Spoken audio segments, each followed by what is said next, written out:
entier dans le nom puissant de Jésus-Christ.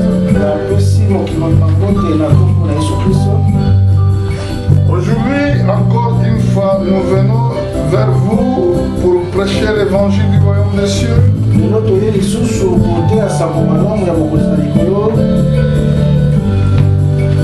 Pour bien débuter notre méditation, nous allons aller dans le livre de 1er Jean au chapitre 1. Je vous invite à lever pour le respect de la parole.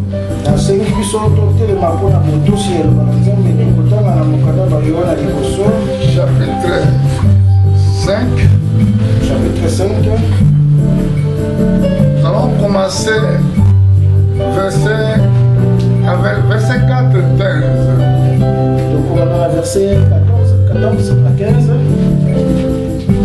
La Bible déclare: nous avons auprès de lui cette assurance que si nous lui demandons quelque chose selon sa volonté, il nous écoute. Si nous savons qu'il nous écoute quelque chose que nous lui demandons, nous savons que nous possédons la chose que nous lui avons demandée. Tokoki kotia motema na Nzambe po toyebi ete ayokelaka biso soki tosengi makambo oyo ye alingi lokola toyebi ete ayokelaka biso ntango nyonso tosengaka ye toyebi mpe ete tosi tozwi nyonso oyo tosengaki ye. Ici, la Bible déclare, c'est vous que Dieu vous bénisse, merci beaucoup. Et la Bible déclare, si nous demandons quelque chose selon sa volonté.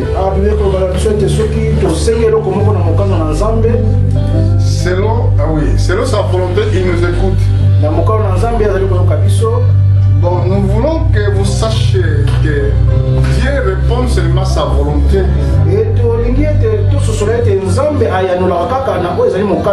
Si vous lui demandez quelque chose selon sa volonté, dans d'autres termes, si nous avons compris la volonté qui est la parole de Dieu, et Dieu il nous écoute. Le problème est de comprendre quelle est la volonté de Dieu. Beaucoup de gens ils posent cette question pour dire pourquoi Dieu avait rejeté les offrandes de Caïn. Beaucoup de pasteurs aussi aujourd'hui ils parlent souvent des offrandes. Ils parlent seulement donner. Mais les offrandes que Dieu répond, les offrandes qui peuvent être agréables à Dieu, si nous avons compris la volonté de Dieu. Par exemple, dans le livre de Genèse, si je vais aller chercher quelque chose là-bas, au chapitre 4, si je regarde au verset 4, la Bible déclare: Abel de son côté, bon, je commente plutôt au verset 3, écoutez la lecture. Au but de quelque temps, Caïn fit à l'Éternel une offrande de fruits de la terre. Et Abel de son côté, il fit une des premières nées de son troupeau et de leur graisse. L'Éternel porta un regard favorable sur Abel et sur son offrande. Mais il ne porta pas un regard favorable sur le Caïn et sur son offrande. Caïn fut très irrité et son visage fut abattu. Kaina amemeli Yawe ndambo ya mbuma ya bilanga na ye apesi yango libonza. Abel amemi misuni ya kitoko pe ya mafuta ya bana ya liboso ya bameme na ye. Yawe andimi na libonza na ye kasi andimi Kaina te na libonza na ye. Bongo Kaina asiliki mabe penza pe akangi elongi mpo na nkanda. Regardez par exemple, au verset 6, c'est l'Éternel dit à Caïn: pourquoi toi étais irrité et pourquoi ton visage était abattu? Yahweh alobi na Kaina, pona nini osiliki, pona nini okangi elongi na yo. Regardez au verset 7. Na verset 7, Il dit encore, alobi lisusu, certainement, si tu agis bien, tu relèveras ton visage. Et si tu agis mal, le péché se couche à la porte, il se désire, se porte vers toi, mais toi, domine sur lui. soki osali malamu okolonga, kasi soki osali mabe yeba ete masumu ezali lokola nyama ya somo ebombami mpona kokanga yo, kasi sala makasi po olonga yango. Regardez ici, nous avons vu que c'est Dieu maintenant qui commence à exhorter Caïn de faire du bien. Si tu fais du bien, ça veut dire Dieu avait montré Caïn comment faire du bien. Tala awa Nzambe abandi koteya Kaina koloba na ete soki osali malamu, Nzambe abandi kotalisa Kaina kosala bolamu. Il a dit certainement si tu agis bien, tu relèveras ta tête. Alobi na ye soki osali malamu esengeli otombola moto na yo. Parce que il a ramené les offrandes. Mais Dieu a rejeté cela parce que ces offrandes-là, ça ne correspondait pas selon la volonté de Dieu. Amemi makabo kasi Nzambe abwaki makabo oyo po ete yango ezalaki vraiment te lolenge oyo esengelamaki liboso na Yahweh. Parce qu'il s'agit de péché. Ezalaki likambo ya lisumu. Donc les offrandes que Dieu a montrées à Adam dans le jardin d'Éden, c'est pour tuer un animal et pour offrir l'animal comme sacrifice.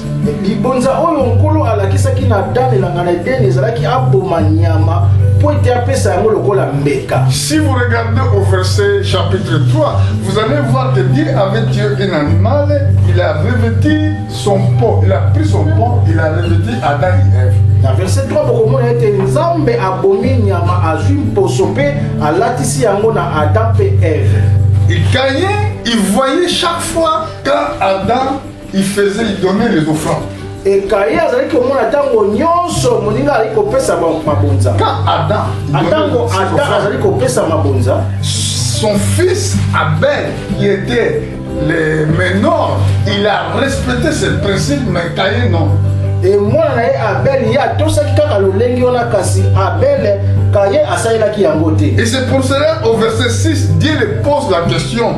L'Éternel dit à Caïn, pourquoi es-tu irrité et pourquoi ton visage est abattu? Yango na verset 6 bibe ko bakona lobi ete pona nini Kaina osiliki, pona nini okangi elongi na yo. Amen. Amen. Mais là, quand nous avons regardé tout à l'heure dans le livre des premiers Jean, tango totangi na mokanda ba Yohana la liboso. Bible indique que si vous le demandez, c'est quelque chose selon sa volonté. Biblia ikolobisa biso kuna ete soki bosengi eloko moko na mokano na Nzambe. Ça veut dire toutes les offrandes qui sont données en dehors de la volonté de Dieu, Dieu ne l'accepte pas. Iko makabo nyonso epesa makana libanda na Nzambe ayambaka yango. Vous devez connaître d'abord la volonté de Dieu. Esengeli toyeba oyo ezali mokano na Nzambe. Amen. Amen. Beaucoup de gens, comme ils veulent l'argent, Bato mingi lolenge balingaka misolo ils commencent à demander des offrandes. babandi kosenga makabo. Chaque jour, ramène ton offrande. L'offrande, Dieu va faire beaucoup de choses dans les offrandes. Likolo nyonso bango koliko baete yaka na mabonza nkolo akosala makambo minene na makabo na yo. Sans connaître la volonté de Dieu, Na kozanga koyeba mokano na il Nzambe. peut donner des tonnes d'offrandes, Dieu ne les reçoit pas. Oiko opesa mabonza ya ebele nkolo akoyamba yango te. Les hommes, c'est les hommes qui utilisent ces offrandes-là, c'est vrai. Ezali bato nde mutu basalelaka makabo wana. Mais à des fois, toi, tu vas commencer à poser des questions. Ça fait longtemps que je donne mes offrandes, ça fait longtemps que je fais ça, mais je ne reçois rien. Dieu ne m'écoute pas. Parce que tu n'as jamais compris la volonté de Dieu. Ntango mosusu okotuna motuna ete napesaka makambo ntango molai Nzambe ayekosala eloko moko te po ete yo ososono mokano na Nzambe. Parce que dans les pays où il y a beaucoup de famine, Chaque fois, même quand les gens ils vont prêcher dans les rues, ils vont demander des offrandes. Il y a des gens qui prêchent dans les bus, ils demandent des offrandes. Il y a des gens qui prêchent dans les marchés, ils demandent des offrandes. Mais là, nous commençons à comprendre quelles offrandes qui sont agréables à Dieu. Qui peut donner les offrandes? Premièrement, tu dois être agréé. Donc ça veut dire Dieu agrée. Il agrée pas les offrandes, mais il nous agrée nous de nous donner les offrandes à Dieu.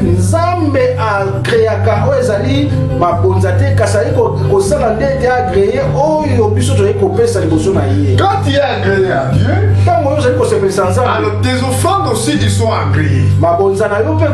Mais si tu n'as pas été agréé par Dieu, tes offrandes aussi ils sont pas agréées. Nous allons aller dans le livre de Samuel. Nous allons voir quelque chose là-bas. Samuel, 1 Samuel chapitre 15. 1 Samuel 15. Dieu avait dit à Samuel, son prophète, pour dire à Saoul. Regardez, je vais lire au verset 2. Ainsi parle l'Éternel des armées, je me souviens de ce que Maleki fit à Israël lorsqu'il ferma les chemins à sortir d'Égypte. Va maintenant, frappe Malek, il dévoue par interdit tout ce qui est en lui, tout ce qui lui appartient. Tu n'épargneras point, tu le feras mourir, hommes et femmes, et enfants, et nourrissons, bœufs, et brebis, et chameaux, et des ânes. Yawe yangoya nyonso alobi boye akopesa bamaleki te etumbu mpo baboyaki kolekisa baisraelite na mabele na bango ntango babimaki na Egypte. Kende sikoyo kobundisa bango, boma biloko na bango nyonso, koyokela bango mawa te, boma nyonso oyo ezali na bomoi, mibali basi na bana, ata bana oyo bazali komela mabele, bangombe pe bameme bashamo pe bapunda. Quand les enfants d'Israël sont quittés le pays d'Égypte, Exode chapitre 17, Exode 17, les Malek, ils ont empêché le chemin pour les enfants d'Israël. Il y avait une grande bataille qui s'est livrée à l'époque de Moïse. Mais les choses, ce qu'Amalek avait fait, Dieu était contre ce peuple-là.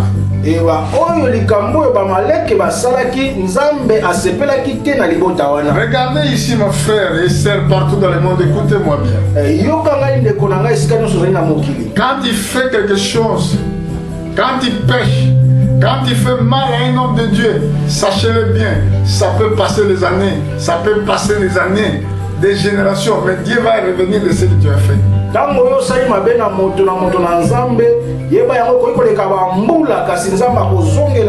c'est écrit dans le livre d'Exode chapitre 20, verset 4, il est celui qui souvient les péchés jusqu'à 4e génération.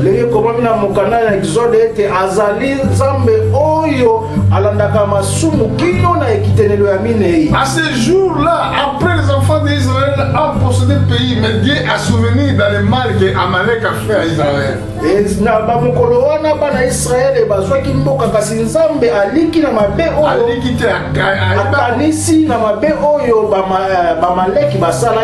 C'est ça, parce que ça fait longtemps, il y avait des générations qui étaient passées, mais Dieu a se souvenir à cela, il a dit à Saoul pour aller tailler.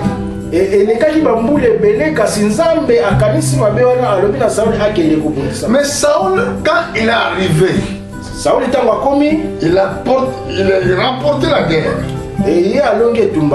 Mais il a fait quelque chose qui était trop bizarre. qu'est-ce qu'elle a fait? eloko nini oyo asalaki Quand il voyait des jeunes filles, des belles jeunes filles, il mettait de côté. azali komona bilenge basi kitoko ali kotia bango na pembeni Les vieux, il tuait. bamibali azali koboma bango. Quand il voyait des vrais bœufs, il mettait de côté, qui sont vraiment avec des graisses, des bœufs là avec de la graisse. Ntango amoni bangombe bazali na mafuta ali kotia bango na pembeni. Mais ceux qui sont maigres, ils tuaient. Oyo bazalaki ya kokonda azali koboma Vous bango. voyez, Dieu a dit allez tuer tout. Tala nzambe alobi kende oboma nyonso. Il a bien écouté. Ayoki malamu. Mais arrivant sur le terrain, kokoma na esika wana il commence à faire les choses selon lui. ali kosala makambo kolandisama ye moko. Et Dieu a dit, il a parlé à Samuel la nuit, il a dit que je regrette pourquoi j'ai choisi Saul comme roi. Nzambe abimeli na ndoto alobi ete na regrete mpo nini aponi Saul lokola mokonzi. Il n'a pas obéi ma parole. Atosi maloba na ngai te. Alors maintenant, nous allons voir quelle était la réponse de Saoul pendant que le prophète Samuel l'a reproché. Tokomona eyano ya Saul ntango Samuel azali kolobela ye. Amen. Amen. Est-ce que vous me suivez? Amen. Au verset 22, je vais prendre. Seulement, je vais lire au verset 22-23. Nakotanga 22-23. Quand Samuel est arrivé sur place, il a dit. Quand Samuel est arrivé sur place, Ntango Saul akomi na esika wana, il a dit ceci. alobi boye. Les bruits là, quand il commençait à les reprocher, il a dit les bruits que j'entends là, que j'ai en train d'entendre. Abima kilo nazali koyoka. C'est quoi ça? Ezali nini? Il a dit non, c'est des brebis, des bœufs que j'ai ramenés pour offrir à Dieu des sacrifices. Abi ezali bangombe banyama na memeli pona pesa nzambe mbeka. Finalement, Dieu quand l'a envoyé, Ntango nzambe atindaki ye, il a dit tuez tout. alobaki na ye boma nyonso. Amen. Amen. Mais regardez ce qui va se passer. Tala oyo koleka awa. Samuel dit, Samuel alobi, l'Éternel trouve-t-il le plaisir dans les holocaustes et les sacrifices comme dans l'obéissance de la voix de l'Éternel? Voici, l'obéissance vaut mieux que les sacrifices et l'observation de sa parole vaut mieux que les graisses de bélier. bongo Samuel alobi eloko nini esepelisaki yawe kopesa ye mabonza ya kozikisa pe ya kolia to kotosa maloba na ye. Kotosa mitindo ya yawe ezali malamu koleka mabonza. Kondima maloba ya yawe ezali malamu koleka mafuta ya bameme. Et c'est pour cela, moi, quand je prêche la bonne nouvelle, je ne focalise pas surtout pour les offrandes. Parce que les offrandes, celui qui a compris la volonté de Dieu, il sait comment donner les offrandes. Ngata mona kote ya balanzambe na tala kama bonza te moto ayoki lo balanzambe akoyeba lo lengeni ya kopesa. Celui qui a compris la volonté de Dieu. Moto ya sosoli mokano na nzambe. Si tu viens à l'église, Soko ye na etonga. si même tu ne comprends pas la parole de Dieu, Soko ko soso ya lo balanzambe. même les offrandes ne sont pas agréées. Ata mabonza eza malamu. Parce que Dieu nous a agréé d'abord Nzambe alingaka na biso avant de gréer nos offrandes. yambo etandima mabonza na biso. Je n'ai pas le temps de tout lire, mais prenez votre Bible, après vous allez lire dans le livre des Psaumes, chapitre 50. Naza na tango kotanga nyonso te me kozo ba Biblia ne kotanga na mokanda na Nzembo 50. Là, Dieu va vous parler sur les offrandes. Kolo akolobela bino kuna pona mabonza. Nous allons gagner le temps. Tomi ko etsa kuna tango. Et au verset 23, il a dit, Verset 23 le bibo ye. car la désobéissance est aussi coupable que la divination. Et la résistance ne l'est pas moins que l'idolâtrie. Il est enfin. Puisque tu as rejeté la parole de l'Éternel, et je te rejetterai aussi comme toi, comme roi. Koboya mitindo ya yawe ekokani na lisumu ya kindoki. Ekokani kutu na kokumisa bikeko. Lokola obwakaki maloba ya yawe yepe abwaki yo ozali lisusu mokonzi te. Parce que nous devons faire toutes choses selon la volonté de Dieu. Et c'est que tout ça na makambo nyonso na mokolanisa mamukano na Pas pour Nzambe. dire que moi je suis prophète et Dieu m'a dit ça, je vais faire ça, je vais faire ça. Ici nous avons vu que Dieu a rejeté les offrandes même Saoul, qui était roi à Israël, pour désobéissance de sa parole.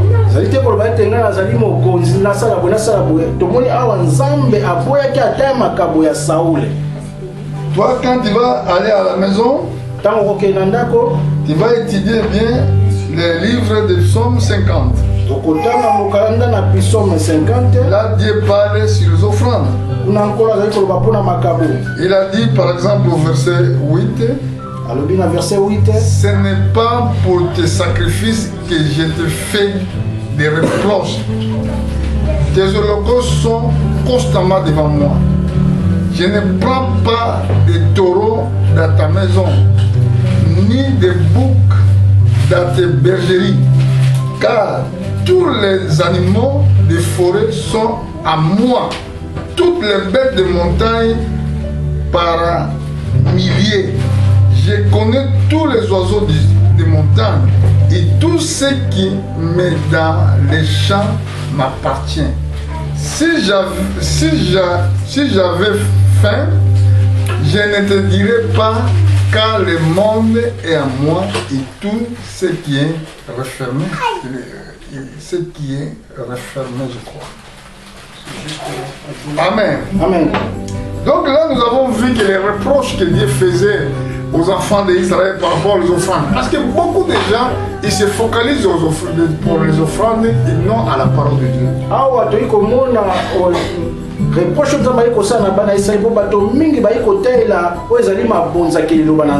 Nous devons regarder plutôt pour la parole que pour les offrandes. Celui qui a enseigné de Dieu, il sait comment offrir à Dieu. Il sait comment donner ses dîmes, ses offrandes. Mais je suis contre ce pasteur-là qui se focalise sur l'offrande, les dîmes comme tout le temps, comme les enseignements de l'église, une fois que les peuples ne sont pas encore sanctifiés. Et nous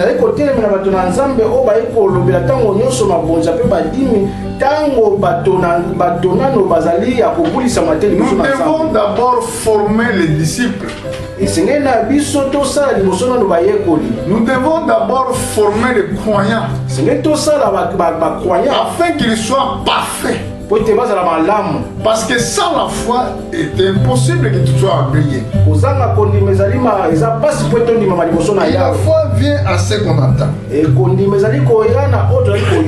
Tu peux donner les offrandes, mais si tu es méchant, Dieu n'accepte pas tes offrandes. Aucun jour que Dieu va accepter les offrandes d'un méchant. Nous allons voir ça dans le livre des Proverbes. Là, la Bible parle sur les offrandes des méchants. Dieu n'accepte pas les offrandes des méchants. Il y a un jour, j'ai entendu un pasteur qui prêchait en Angleterre.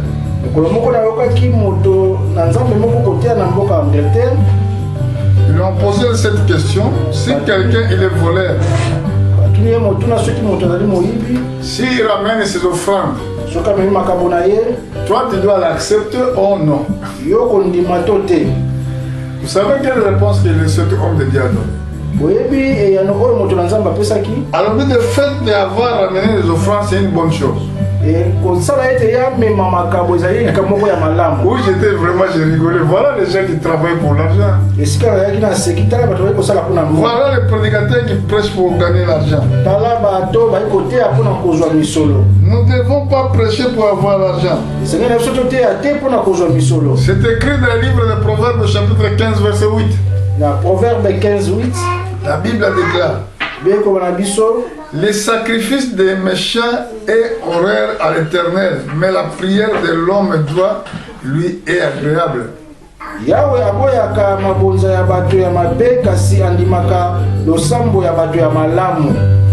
Au verset 21-27, c'est écrit: le sacrifice des méchants est quelque chose abominable, combien plus grand quand on l'offrit avec les pensées criminelles. aina mabonza oyo bato mabe bapesaka ye aina mingi penza ba oyo bapesaka yango na motema mabe. Il y a beaucoup d'églises à cause de l'argent. Batonga mingi pona misolo. Il y a beaucoup d'assemblées qui se multiplient jour au jour, mais à cause de l'argent. Ezali na betonga ezobotama mingi na mokili pona misolo. Si vous servez Dieu pour gagner l'argent, vous êtes perdu d'avance parce que l'amour de l'argent est racine de tout le monde. Et ce que conseille dans Zambé pour la misolo, et bien on te sort bungi pour te misolo, dari racine ya makambo. Nous devons prêcher l'évangile d'abord. Et c'est là que nous devons montrer le contenu de l'œuvre de Dieu. Et talisa o yali contenu ya mosala na Nzambe. Montrer le contenu de l'œuvre de Christ à la croix du Calvaire. Et talisa mosala ya nkolo Yesu na ngomba na ikulusu. Pourquoi Jésus-Christ était mort? Pourquoi il a donné sa vie? Si croyant, il arrive de discerner pourquoi Jésus-Christ était mort. Et alors, ce croyant, il sera agréable devant Dieu. Si vous regardez le livre de Matthieu au chapitre 6, je crois au verset 23, Jésus disait que ceci, comme ça, pardon, si tu voulais donner ton offrande et tu penses que tu as un problème avec quelqu'un, tu ne donnes pas encore les offrandes, laissez-les à côté, va se ranger, va négocier, oh, comment je dirais-je, nous allons voir ça, comment la Bible dit. Si tu voulais donner tes offrandes devant Dieu, et là tu vas souvenir que tu avais un problème avec quelqu'un d'autre. Tu ne précipites pas pour aller donner les offrandes. Parce que tu n'as pas encore été réconcilié avec ton frère. Tu as encore des problèmes, ça veut dire, donc, même tu vas donner les offrandes ne seront pas acceptées parce que l'état de ton corps, ce n'est pas été juste devant Dieu.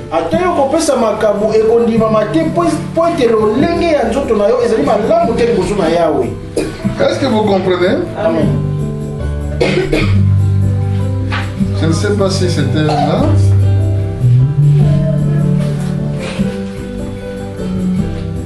Oh, verset 5, je ne sais pas. Je vais regarder d'abord le verset 5, mais je sais que c'est verset 23. Voilà, je suis au chapitre 5, verset 23. Si donc tu présentes ton offrande à l'autel et que là tu te souvenais que ton frère a quelque chose contre toi, laissez là ton offrande devant l'autel. Il va d'abord te réconcilier avec ton frère, puis vient présenter ton offrande. Soki ozali kokende na mesa ya Nzambe mpona kopesa ye libonza pe oyei kokanisa ete ozali na likambo na ndeko na yo, tika libonza na yo pembeni ya mesa ya mabonza pe kende liboso koyokana na ndeko na yo, bongo na nsima zonga pe pesa libonza na yo na Nzambe. Parce que tu es encore, en toi il y a des soucis, il y a toi il y a des problèmes. Tu dois se réconcilier d'abord avant de donner une offrande. Parce que notre Dieu est parfait. Il est aussi Dieu de principe. Mais chaque fois que j'attends, oh ramène ton offrande, fais ça. Est-ce que les gens là qui vous demandent les offrandes, ils sont sauvés ou ils ne sont pas encore sauvés? Comment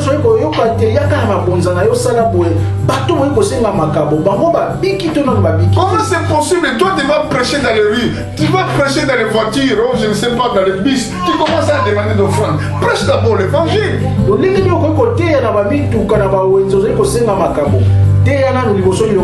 Les gens comprennent d'abord la mort de Christ avant que les hommes là viennent offrir à Dieu.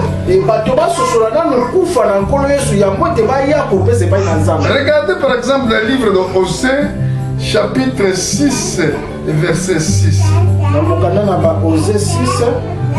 Verset 6. Osée 6. Dieu a dit, car j'aime la piété et non les sacrifices. Et la connaissance de Dieu plus que l'Holocauste. Et loko sefelisaka ngai ezali nde bolingo kasi mabonza te.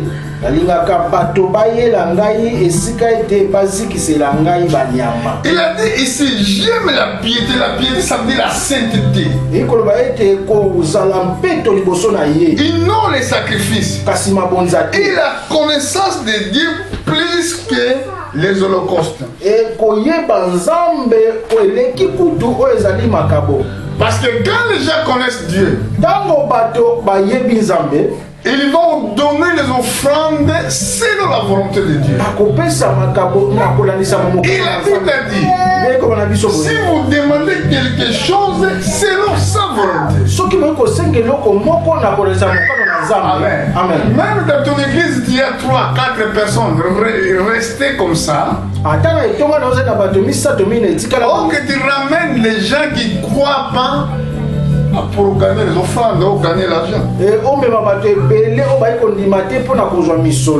vois, il y a des gens, il y a des églises, quand ils voient quelqu'un renommé qui travaille dans les bonnes places, qui vient à l'église pour écouter la parole, première place, ils vont lui donner les places de diacre là-bas pour que ça soit.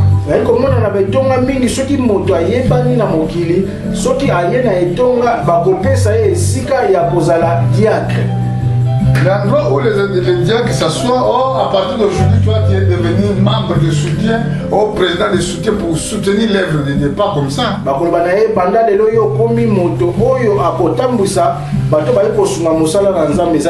ne sert pas Dieu pour l'argent. Nous allons voir là dans les prochaines écritures, peut-être. Si je voulais approfondir cet enseignement, ça nous prendrait 2 ou 3 semaines. Et ceux qui n'ont vraiment je m'adresse dans le monde entier avec les appuis des Écritures pour dire que quelles offrandes qui sont agréables à Dieu. Si vous donnez les offrandes à Dieu, c'est une bonne chose. Mais toi-même, tu dois être agréé d'abord. Nous reviendrons dans cette thème même dès dimanche.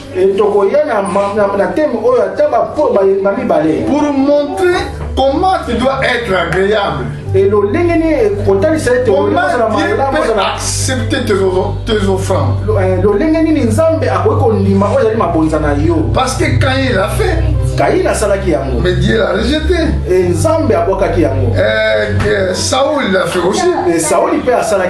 Dieu l'a rejeté. Amen. Amen. Oh, il y a beaucoup de gens qui le font. Il y a des prostituées qui le font. Il y a beaucoup de gens de mauvaise vie, ils le font. Mais Dieu les rejette. Pourquoi Dieu rejette ces offrandes-là? Parce qu'ils ne sont pas agréables à Dieu. Pour être agréable à Dieu, tu dois avoir la foi. Tu dois avoir la crainte. Tu dois avoir la piété de Dieu. C'est écrit dans le livre de Matthieu chapitre 9 verset 13. Là c'est écrit, Jésus avait dit au verset 13, il a dit, allez prenez ce qui signifie je prends plaisir à la miséricorde et non au sacrifice. Car je ne suis pas venu appeler les justes, mais les pécheurs. Bokende boyekola ntina ya makambo oyo ekomama ya mikanda nalingi boyokelaka bato mawa esika ete bozikiselaka ngai banyama te nayaki kobenga bato ya malamu te kasi nayaki kobenga bato ya masumu. Au chapitre 12 verset 7. Chapitre 12 verset 7. Il dit encore, si vous saviez ce qui signifie je prends plaisir de la miséricorde et non au sacrifice, vous n'aurez pas condamné ni innocent. pamba te ekomama boye nalingi boyokelaka bato mawa esika ete bosikiselaka ngai banyama soki boyebaki yango mbele bolingaki kokweyisa bato oyo te bango basali ata mabe moko te. Donc premièrement, eloko ya liboso les hommes doivent se convertir. bato esengeli babongwana Parce que nous devons être des sacrifices. biso esengeli tozala bameka Comme apôtre Paul l'a dit dans les livres de Romains. lolenge toma polo alobaki na mokanda baroma Offrez votre corps bopesa banzoto na bino comme sacrifice vivant, saint, agréable à Dieu. lokola makonza ya bomoi oyo ezali malamu liboso na Ce yawe qui sera dans votre part une culte raisonnable. oyo kozala na part na bino makilti moko ya malamu. Donc nous devons servir Dieu avec les offrandes. Vraiment c'est vrai.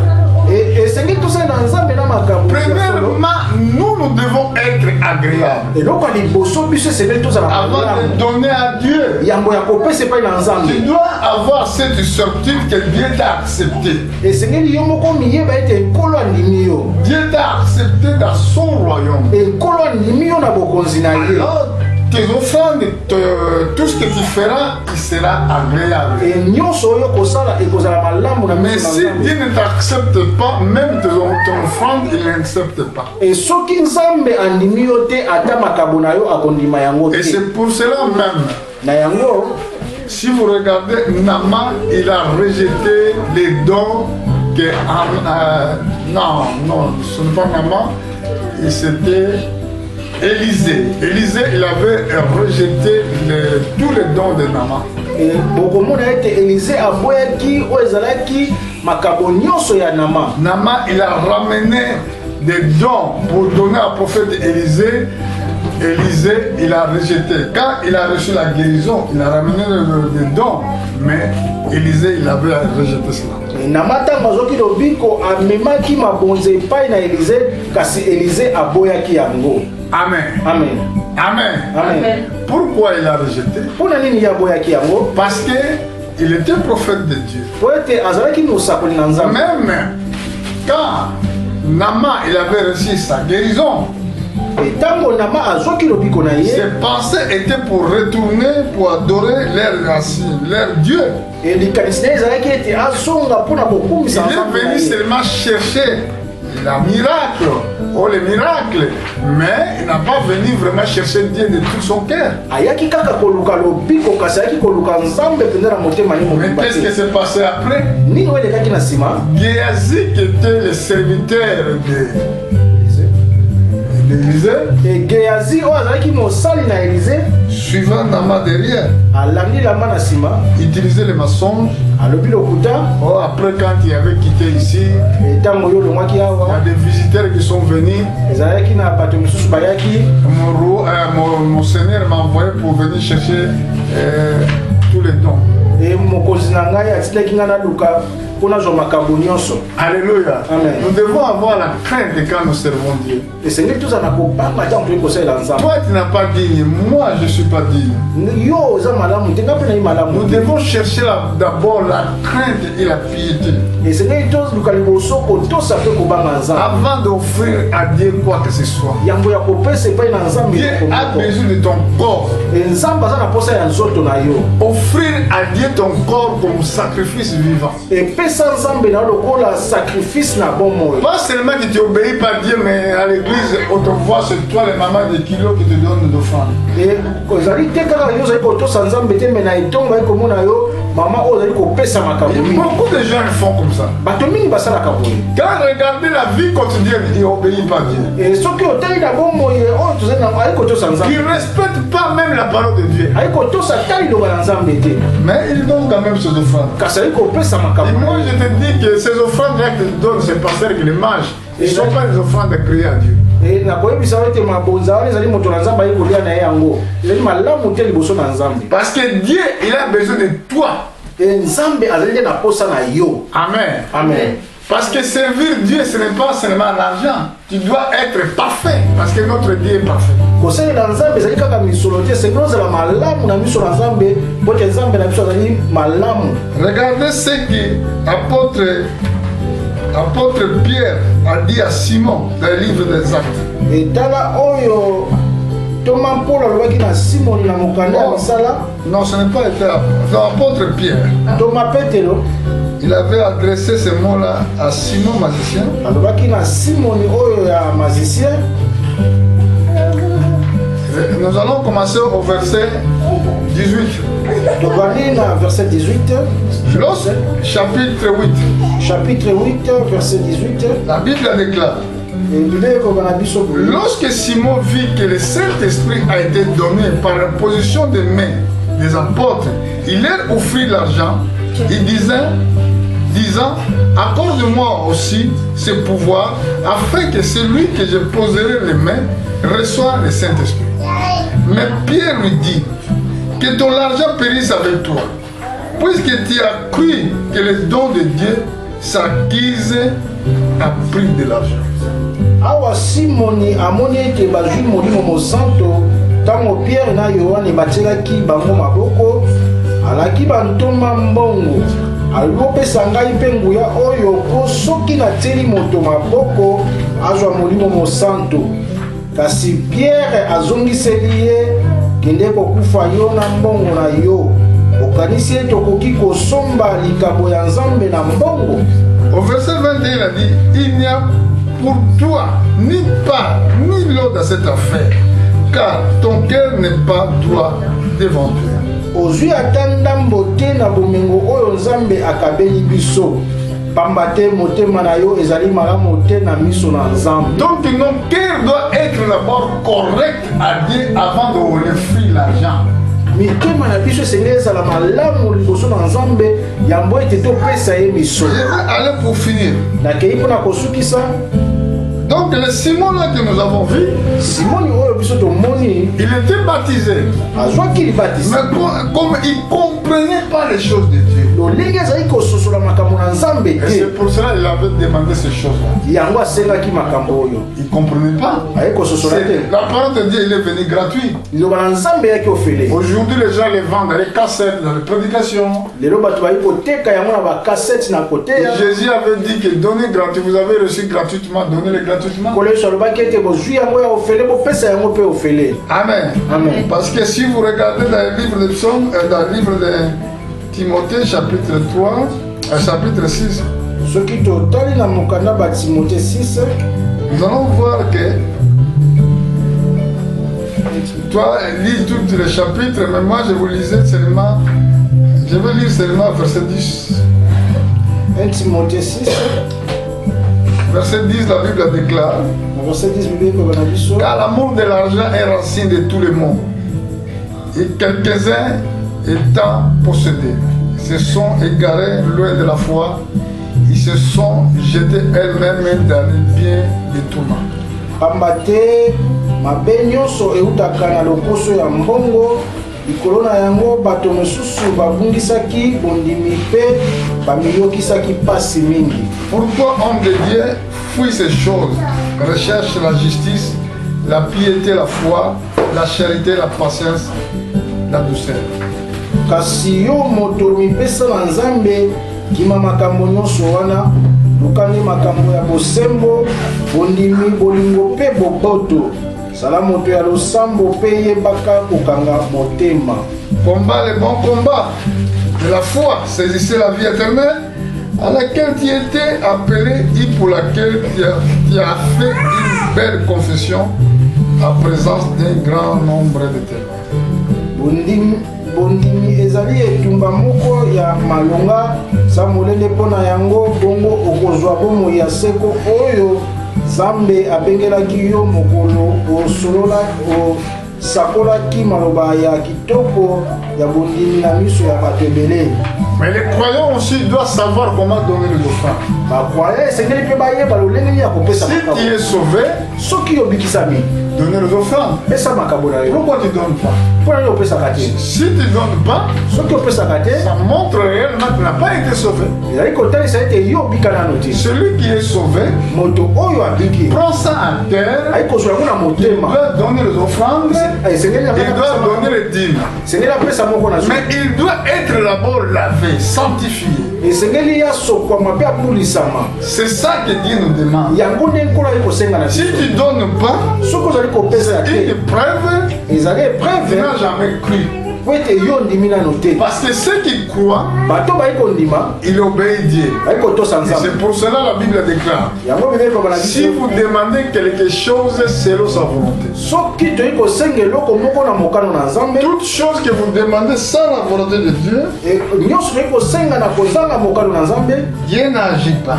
ekolo asalaka te Pour aujourd'hui, mpona lelo nous disons que Dieu vous bénisse. tolobi ete nzambe apambola bino Si il sera la volonté de Dieu, soki ekozala mokano na nzambe nous viendrons pour continuer, approfondir cet enseignement des offrandes.